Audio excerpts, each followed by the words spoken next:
Bismillahirrahmanirrahim. Assalamualaikum warahmatullahi wabarakatuh. Salam cerdas, sehat, dan bahagia. Bapak Ibu Guru, kami ucapkan selamat telah terpilih menjadi peserta PPG dalam jabatan Kemenak di LPTK UIN Kiai Haji Abdurrahman Wahid Pekalongan. Perkenalkan, nama saya Putri Rahadiandiah Kusumawati MPD, dosen pengelola PPG UIN Kiai Haji Abdurrahman Wahid Pekalongan. Pada kesempatan kali ini, saya akan menjelaskan tentang RPL atau Rekognisi Pembelajaran Lampau. Selamat mendengarkan. Bapak Ibu Guru, pada video kali ini saya akan menjelaskan tentang konsep RPL, kemudian elemen-elemen yang ada di RPL, lalu bagaimana penilaian di RPL, dan nantinya adalah diterapkan atau dipresentasikan dalam transkrip nilai yang akan Bapak Ibu miliki setelah melalui proses PPG. Baik, Bapak Ibu, kita awali terlebih dahulu dengan latar belakang mengapa ada kegiatan terkait dengan RPL ini. Bapak Ibu perlu ketahui bahwa lulusan PPG ini inginnya adalah Bapak Ibu guru nantinya setelah lulus melalui program PPG ini menjadi seorang guru profesional. Guru profesional yang seperti apa? Yaitu guru profesional yang mampu menguasai materi ajar, kemudian berkarakter dan berkepribadian Indonesia. Selain itu, Bapak Ibu juga diminta untuk bisa menginspirasi dan menjadi tauladan, kemudian memiliki penampilan yang mempesona, berwibawa, tegas, ikhlas, dan disiplin yang mampu mendidik, kemudian membelajarkan, membimbing, mengarahkan, melatih, menilai, dan mengevaluasi peserta didik sesuai dengan tuntutan perkembangan teknologi informasi dan komunikasi yang terkini dan masa depan tentu saja. Nah, untuk mencapai profil lulusan yang sehebat seperti itu untuk menjadi guru profesional yang lengkap, seperti yang sudah dijelaskan tadi, tentu saja program PPG yang hanya sebentar, gitu, apalagi Bapak Ibu akan melaksanakan PPG kurang dari 2 bulan, maka tentu saja ini tidaklah cukup, gitu. Oleh karena itu, pemerintah ingin menghargai menghargai kerja keras Bapak Ibu sebelum menjadi peserta PPG, yaitu melalui dengan adanya rekognisi pembelajaran lampau atau RPL ini. Bapak Ibu, berdasarkan profil lulusan yang sudah kita ketahui tadi, maka profil lulusan tersebut kemudian dijabarkan menjadi 7 CPL PPG sebagai gambaran profil guru di masa depan. Setelah kita mengetahui seberapa penting adanya RPL ini, kita akan lihat dasar hukum dari RPL mulai dari Perpres nomor 8 tahun 2012 yaitu tentang KKNI, kemudian sampai ke Permenristek Dikti, kemudian sampai ke keputusan Dirjen Belmawa tentang RPL. Baik Bapak Ibu, setelah kita tadi mengetahui profil lulusan PPG, kemudian itu dijabarkan dalam CPL, kemudian Bapak Ibu sudah juga mengetahui terkait dengan dasar hukum RPL, sekarang kita lanjutkan ke konsep apa itu RPL. Sebenarnya RPL adalah pengakuan terhadap capaian pembelajaran yang diperoleh seseorang dari pendidikan formal ataupun non-formal atau informal ya, dan atau pengalaman kerja pada jenjang pendidikan tinggi. Nah, sebenarnya sesuai dengan hal ini, maka dalam program PPG ini itu terdapat pengakuan terhadap kinerja Bapak Ibu sebelum menjadi peserta PPG, yaitu ketika Bapak Ibu dulu telah mengajar di sekolah atau madrasah masing-masing. Kita lanjut ke step yang kedua, Bapak Ibu, terkait dengan elemen RPL. Baik Bapak Ibu, untuk elemen RPL atau komponen RPL ada 5. Saya akan menjelaskan satu persatu. Simak baik-baik ya. Bapak Ibu, untuk komponen RPL yang pertama yaitu adalah pelaksanaan tugas mengajar. Ini termasuk dalam bidang pedagogi dengan mata kuliah PDG 7, dengan mata kuliah adalah pengembangan kompetensi pedagogi. Nah, untuk kegiatan yang pertama atau komponen yang pertama ini, Bapak Ibu diminta untuk menyiapkan untuk mengupload gitu dokumen dari SK atau ST Bapak Ibu pada saat mengajar di sekolah atau madrasah. Nah, silahkan Bapak Ibu siapkan untuk SK ataupun ST mengajar, baik itu di tempat Bapak Ibu berupa SK per semester maupun tahunan. Itu dipersilahkan. Nah, kemudian untuk pengakuannya, skor 1 SK atau 1 ST itu dihitung per semesternya 0,5. Baik, sebelum saya lanjutkan, jadi untuk rekognisi pengakuan atau pembelajaran lampau ini yang akan dihitung adalah dari pengalaman Bapak Ibu mengajar selama 6 tahun ke belakang. Untuk mata kuliah pengembangan kompetensi pedagogik ini, ketika Bapak Ibu sudah melampirkan SK dan atau ST mengajar per semester, itu semuanya akan dihitung. Komponen yang kedua yaitu penyusunan perangkat pembelajaran atau nama mata kuliahnya adalah penyusunan perangkat pembelajaran. Di sini dokumen yang perlu Bapak Ibu siapkan atau kumpulkan adalah yaitu berupa RPP maupun modul ajar untuk yang sudah menggunakan kurikulum Merdeka. Kemudian ada materi ajarnya tentu saja, lalu ada LKPD ataupun alat peraga atau media pembelajaran yang digunakan hingga instrumen penilaiannya.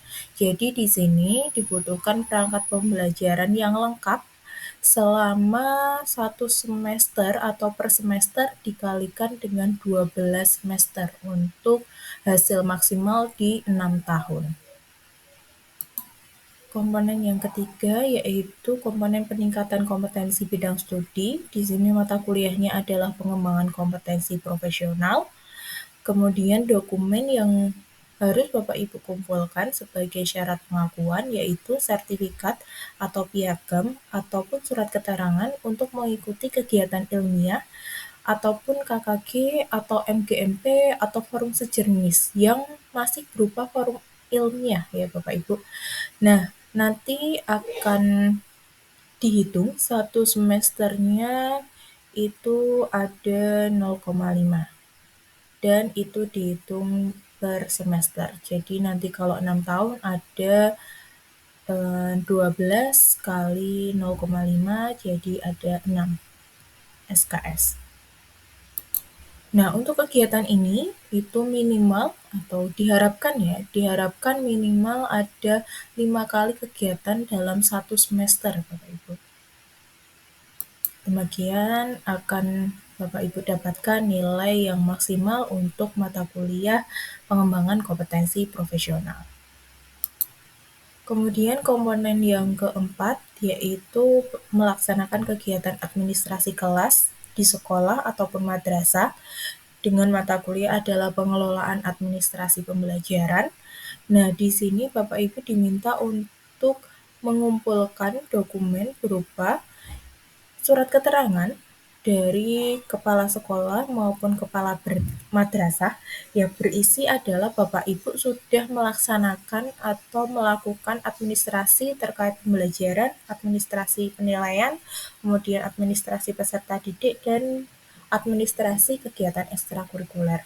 Yang juga nantinya untuk rubrik penilaiannya akan dihitung per semester.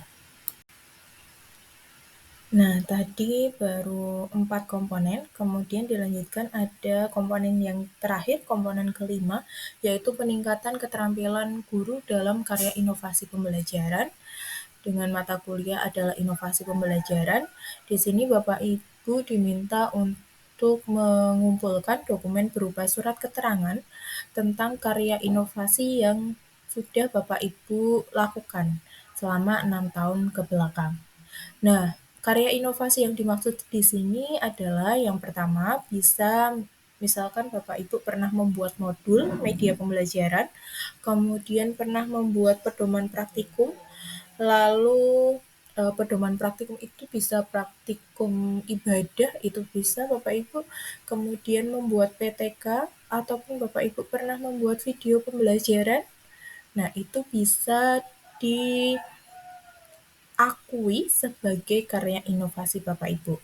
Nantinya dokumen yang disiapkan, surat keterangan, kemudian berisi bahwa Bapak Ibu memiliki karya inovasi berikut dengan judul karya inovasinya, kemudian bisa disertai link ataupun lampiran dari karya inovasi yang dibuat. Untuk karya inovasi hanya diminta ada satu karya inovasi, minimal ada satu karya inovasi per tahunnya. Jadi nanti ada eh, satu karya inovasi per tahun dikalikan 6, ada 6 karya inovasi. Kemudian dikalikan dengan nilai SKS-nya 0,5. Jadi mendapatkan 3 SKS.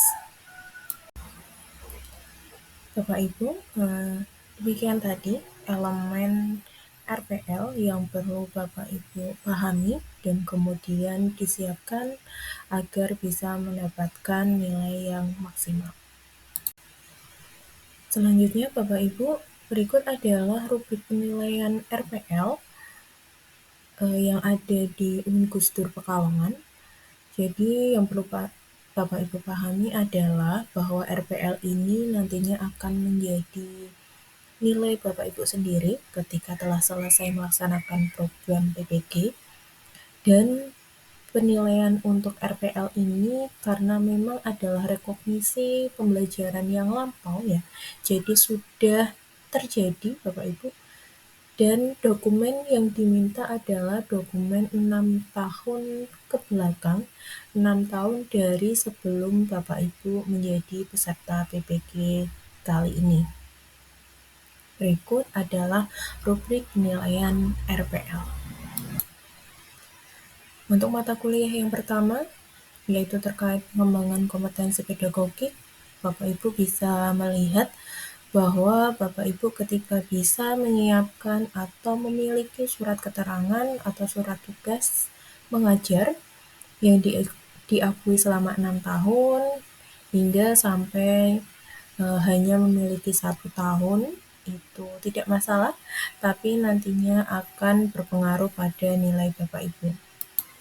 Seperti yang telah saya sampaikan sebelumnya, jadi untuk SK mengajar ini silahkan kumpulkan atau diupload terkait SK atau ST mengajar yang menunjukkan bahwa Bapak Ibu telah mengajar pada semester dan tahun tersebut.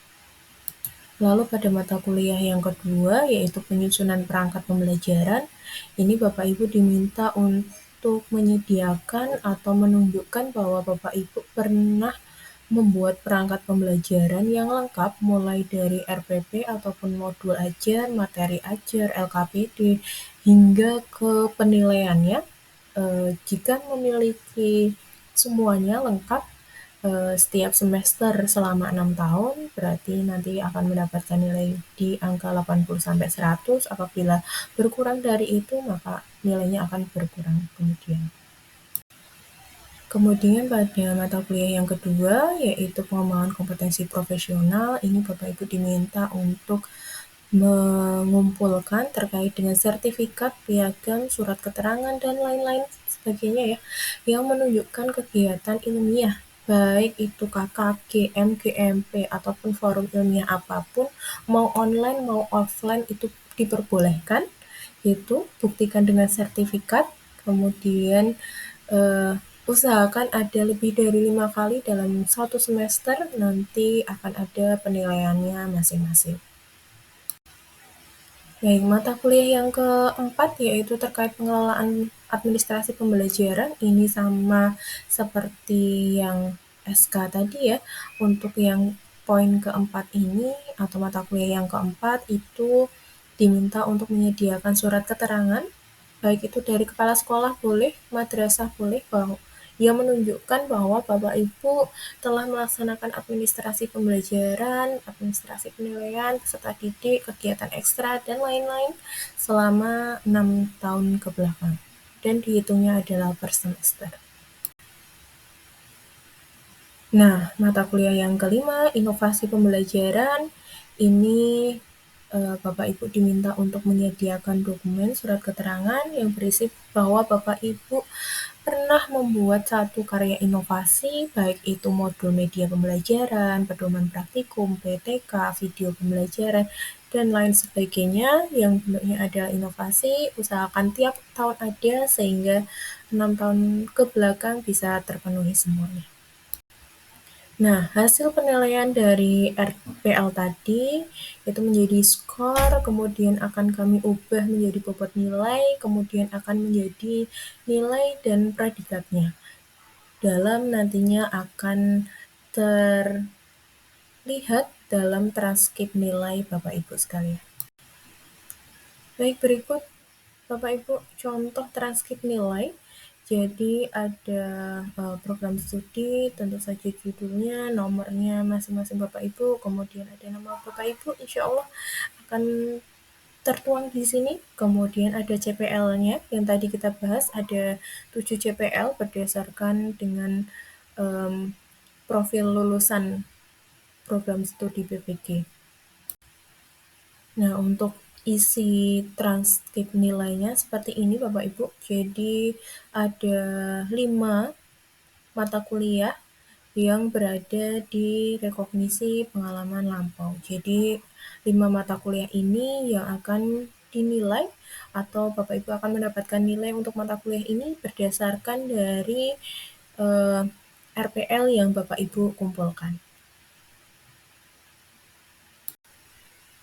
Alhamdulillah, demikian tadi penjelasan kami terkait dengan RPL Bapak Ibu. Semoga Bapak Ibu bisa menyelesaikan dengan baik dan sebentar lagi Bapak Ibu akan mencapai menjadi seorang guru profesional. Salkomsel, selamat, sehat, cerdas, dan bahagia selalu. Wassalamualaikum warahmatullahi wabarakatuh.